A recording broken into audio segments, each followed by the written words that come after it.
nepika Gunung Rungking, Gunung Goong. Enak esok-esok jam 7 kurang.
Alhamdulillah muda 11 nyampe Gunung Rungking, tepatnya monumen gempol ngade pak nu masih kene tersembunyi lah asupna.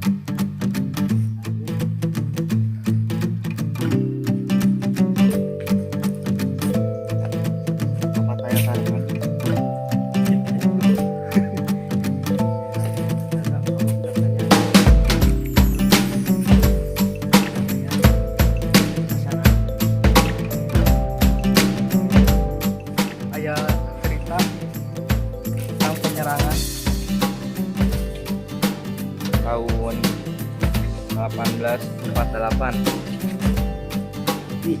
Ilustrasi yang digambarkan pada monumen ini sangat berarti. Seperti ini penculikan. Ini menggambarkan Jenderal Sudirman ketika sakit. Beliau perang pun di Yoto. Kita patut meneladani. Iya, monumen gempol ngade pak. Disinilah 4 tahun 8 prajurit Batalion Darsono Hongkong gugur akibat serangan udara dan darat pasukan Belanda pada tahun 1948 dalam rangka mempertahankan negara Proklamasi Republik Indonesia. Pangkalan 13 Juli 1996, Pangdam Siliwangi, Mayor Jenderal TNI. Ayo